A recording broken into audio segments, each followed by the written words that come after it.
I'm in my kitchen. I'm cooking dinner. So Totally cool. I appreciate your time. I won't take up too much. I'm stoked that you actually agreed to, have a chin wag. I'm flattered that you covered our song. It's a great song. I brushed my teeth for this, by the way. So I hope you can tell.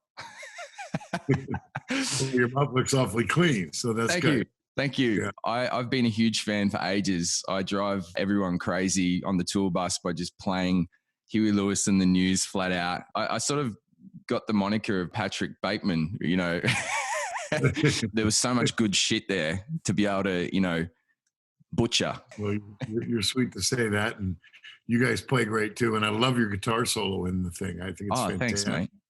Yeah, really good. Thank you very much. I mean, that means that I can quit now. Like, that's it. This is a career high for me. It's very good. I love it. How are you going anyway? How's the hearing? Well, not good. I mean, I'm okay today. Unfortunately, I can't hear music. Music's the hardest thing. The doctors have explained to me that music's 100 times harder to hear than speech, because even one note exists in all frequencies with overtones and harmonics and all that. Yeah. And so, when I hear a bunch of instruments together, it's cacophony for me. I can't find pitch. It's the weirdest thing in the world. But I have hearing aids, and I Bluetooth to my phone and television, and I have a little contraption that, so, with technology, I can get along. I just can't listen to music, which is... Well, I was going to say that our cover probably sounds better if you can't hear it. Oh, the cover. No, not at all. Not at all. It sounds good. I heard it. It sounds great. Oh, thanks. It's good. You guys killed it. You guys killed it. You got it great. It's great. I believe you guys are sort of genre mashers. Like you sort of, there's a lot of different genres in Huey Lewis and the News. And when you draw from a wide breadth of sources, you always get something interesting. There's a really crass version of that I heard from a drummer who said, "You shit what you eat." That's good. That's good. It's true, though. Yeah. And we were warned against that early in our career. That was always our problem, was to try and truncate and try and, narrow our focus and all that, but we have all these different influences, and it's just, I don't know, what's good is good for us, and what either like it or you don't. So, yeah. And then it's worked out, fortunately. So, everybody advised us against it, but who knows? I got this email. He was a really full-on dude named Maury, and he said he was your manager, and he wanted me to source some Tasmanian wasabi cheese and some smoked wallaby cheeks for some new venture that you've got going called Huey Lewis's Chewy Fluid Juices. It's like a savory smoothie brand for people with periodontitis. Exactly. What is it? Is that a thing, or? I hope so. I can try and get some of this wasabi cheese. It's hard to get, but I hope so. And I'm told it cures everything. Yes. Not just periodontal problems, just everything. Yeah. It makes it easier to drink smoothies that have got lots of chunks. Just don't tell Donald Trump about it. He'll be touting it to for COVID-19. Injected into your lungs. Yeah. When you eat yogurt, do you hear Tower of Power in your head?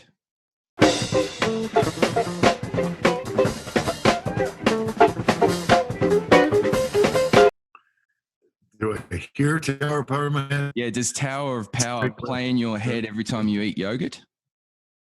No, but the two things are connected, as obviously you know.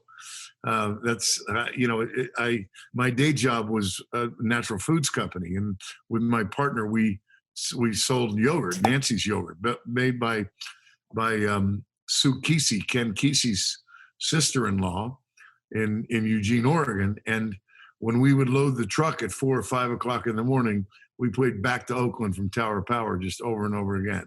It's an awesome track. So in a way, yeah.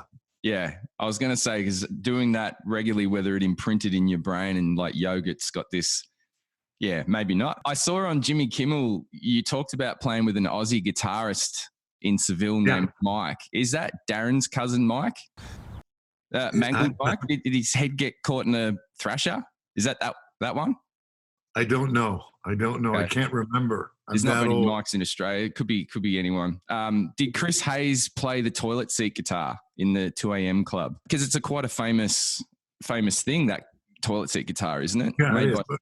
But he was a local guy called Charlie Deal. He's no longer with us, but he used to make those guitars. And by all accounts, they didn't sound very good, but they looked kind of funny. And he would sit in with all the local bands wearing the guitar. He never plugged in, but he would just sort of strum along. He was a bit of a character. Wow, that's awesome. This is a really important one. So given the choice, would you prefer a woolly bugger or a grizzly clink hammer? Man, you have done your homework, haven't you? I think I'm going to go with a grizzly. It's a dry fly, I think. You're grizzly. Yeah. And I'm a dry fly snob, actually. And a woolly bugger's a wet fly. So I'm going to go with the grizzly. Well, I was hoping you could talk to Maury or Maury, I don't know the pronunciation, because I'm working on some R&D. I've got some prototypes. I've got a fucking Uncle Barnacle and another one made out of tough alfalfa, which is quite rare because you got to find an elf that farms alfalfa. There's plenty in California, but catch a lot of cows that way, actually. Yes. Yeah. There's actually a fly named after me called really? The Huey's downwing that's tied here in Montana. I live in Montana, and my one of my good friends is an expert fly tyer named Andy Carlson, and he's tied a fly called a Huey's downwing, which imitates a squalla bug, which is a very famous stone fly here in our valley, and it worked quite well, actually. Do you fish? Like, do you eat what you catch, or is it sport, or what's? Because I notice it's mostly trout, isn't it? Is that the main? Yeah. Well, yeah, I also steelhead fish and I saltwater fish as well. I always fly fish. I'm only a fly fisherman, and I'm a bit of a snob, and we catch and release everything. We don't eat our fish. It's funny, the hobbies that, or passions that you find with musicians. A lot of metal guys are into snakes, which I don't know why you would be into snakes, but I like Lego personally. In our business, the outdoors makes a lot of sense. You get away from people. I mean, you get plenty of attention in our job. So it's kind of nice to be out with Mother Nature now and again. And that's, I think it all sort of stems from that. And fly fishing for me is a way to, when you're trying to sort of outsmart these fish, it's a way to sort of to connect with Mother Nature more deeply in a way. You have to sort of get on their level, as it were. Yeah, I just bought a kayak. Actually, I've been hitting the water as much as I can. It is good. And it's funny, you reminded me of the Stuck With You clip, which I love, by the way. I think you've been a massive influence with music videos as well. The humor that you guys have in there, and you have to be kind of not self-deprecating, but not too eager to be like a hero in the eyes of the public. You got to be cool to kind of make fun of situations. And that to me is really inspirational. But what's crazy is that clip came out, was it 84 or something, 85? Yeah. Yeah. So those people at that party, they're still around now. How's the new album coming? It's coming okay. Yeah. It's strong force. It's funny. Our first sort of, we made a couple videos when we were starting out personally with an outfit called Video West with the advent of videotape. And this is 77, 78. Videotape had just been discovered, video cameras. And there was an outfit in San Francisco called Video West. And they approached us and said if we would allow them to make a video and show it on their channel at 2:00 in the morning on cable TV, which is also brand new, they would give us the video. So we said, great. And we made these 2 fun videos that helped us get a record deal. And when we finally signed with Chrysalis Records, they wanted to make, and our first single from our second album was called Do You Believe in Love? And they thought it really had a chance to be a big hit. But they wanted to do a real professional video, and they hired this fashion director to do it. we shot all day long with pastel colors and big backdrops, and we had makeup and all this. And then 2 weeks later, we were invited to go see the rough cut, and we all went to the record label, and there was a bunch of people from the record company and a bunch of our people and a bunch of the video people, probably 30 people there. And they announced that this was just a rough cut. It wasn't colorized yet, and it was going to look so much better. But here it was, and they shut off the lights and they showed the video, and it was horrible. My heart just sank. It was just, there was no direction to the thing. This is the one where we're all in bed singing to the girl, and it was just crazy. There was no rhyme or reason to any of it. And I thought, oh, well, we've really blown it this time. And as soon as the video ended, everybody stood up and applauded, and it got like a standing ovation. I thought to myself, well, anybody can do this. And so from that point on, we decided we were going to do our own videos and just have fun and try to avoid a translation of the song, if you know what I mean. I see you guys have done this, pretty much the same thing, which is kind of neat. Oh, absolutely. I mean, it's just, if it's not fun, it's not fun, you know? Why tell the same story, you know, as the song said? You've told the story with the song, so let the video do something else. And I love what you guys have done. It's crazy.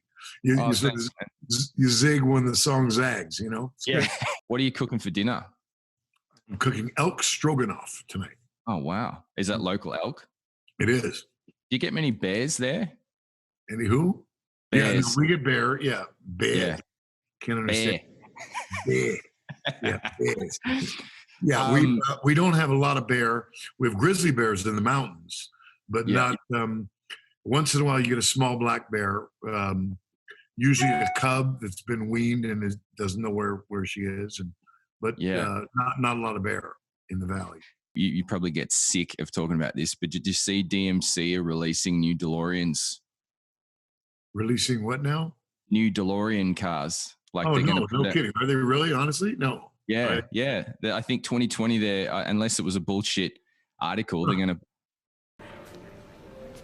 I have to return some videotapes. You know, we lent them our song. I mean, they wanted to use our tune, which is fine. And I'd read the book. I'd read, and clearly, you know, Brett was a fan. I mean, he sort of got it all right. You like Huey Lewis in the news? They're okay. Their early work was a little too new wave for my taste. But when sports came out in '83, I think they really came into their own, commercially and artistically. And then they asked to use the tune, and we said sure, and they paid us for the song, and they used it. And then 2 weeks before the release of that song, or sort of 3 weeks before the release of the song, they said they wanted to do a soundtrack album. And how would we feel about that? And my manager called me. I was on the road, and I said, well, what's that album? What's going to be on the album? And they said, well, it'll have Hip to Be Square, and I think a Phil Collins tune, and then a bunch of Source music. I said, well, it's not a very good record, is it? I mean, is it fair to ask our fans to have to buy this record for the one song? And he said, well, yeah, you're right. It's not very good. Not a good idea. I said, do we have to do it? Is it part of the deal? He said, no. It's just, so I said, well, can we politely decline? He said, yeah. So we did. We said, no, thanks. And on the eve of the release of that film, they issued a press release that went worldwide, and it was everywhere here, you know, in USA Today, and that Huey Lewis had seen the movie, and it was so violent that he had pulled the tune from the soundtrack, which was complete bullshit. But they were trying to gin up attention for the film, you know. So you know, classic Hollywood stuff. And so I boycotted the film. I've never seen American Psycho for that reason. And wow. And when Funny or Die wanted to do something funny with us, they gave us a bunch of options, and this is the one I chose. You stupid bastard! But how did you have a lot of direction, or did you? I mean, the idiosyncrasies and the movement, like that little shuffle. The movie's so entertaining, most people probably don't listen to the message. Song's so catchy. Most people probably don't listen to. And the backwards walking, it was. The role almost went to Leo, but nobody could have brought that certain pathos and charisma to it, quite like Bale. A role he later recalled as Shada. He's been compared to Elvis Costello, but I think Huey has a far more bitter, cynical sense of humor. Just like you nailed the shit out of that. Like, how did you tackle that one? The guys at Funny or Die did that. They directed it. And what's really interesting about it is that the only person laughing during the whole shoot, which took, all day long to ape this scene, this Christian Bale scene, was me. Everybody else was serious as a heart attack. I mean, they were serious. I'd do the thing and then I would laugh and they go, well, we'd really like to do that again. That needs to be a little bit tighter. And it was hard work, to be honest. Yeah. Well, man, I laugh my head off every time I see that. It's absolutely brilliant. My son's actually, I think he might be a harmonica prodigy. Excellent. And I was wondering if, if I could show you a video and maybe you two could do a duet in the future, like maybe the 11th album, perhaps. Sure. Do you want to check it out? Just have a look. Just check out his skills, and you tell me what you think. Sure. This is one of his own compositions.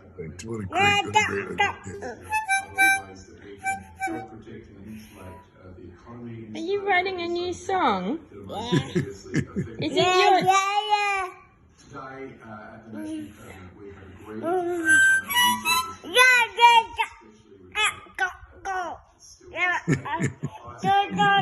So that one's called Yeah. Yeah. Show business for him for sure. Yeah, I think he's at least as good as Alanis Morissette at harmonica, at least. Very good. But what do you reckon? Future, like 11th album, maybe like just the title track or something? Why not? He's got. If I'm still alive, for God's sakes. Oh man, you'll be alive forever. Bloody Han Solo is older than you. That's good. So you'll be right. He is. Han Solo is slightly older than me, actually. Yeah, I think Harrison's 77. Yeah, and looks pretty good for 77. He does. Yeah. Man, I was out kayaking the other day and this fella came up to me and he was 80 and he's out there in the water carrying a sea kayak. And I'm like, man, that's good. I love that. Yeah, he must drink his smoked wasabi cheese, Huey Lewis chewy fluid juices. I think so. It must be it. Yeah. Hey, you need to get that. I can. No, don't worry about it. I'll call him back. Awesome. I don't want to take up any more of your evening. You got to cook that elk. You are a hero of mine. You're amazing muso. And I've listened to Weather. I dig it. And its timing sucks for everything, I suppose, for you. But it's just such a thrill to have someone of your caliber to take the time to, give us a couple of kind words. It means the world. You're very, very sweet. You're very sweet. And thank you for plugging the new record. We're very proud of it. It only has 7 songs on it because that's all we had when my hearing crashed. But we're very proud of it and we like it a lot. So thanks. Yeah, man. I'm going to continue playing the shit out of it. I love it. Awesome, man. Well, enjoy your meal. Best of the lads. Best of the lads. Yeah. Thanks, Huey. Same to you. You bet. All right. So talk to you soon. Yep. Catch Cheers. ya.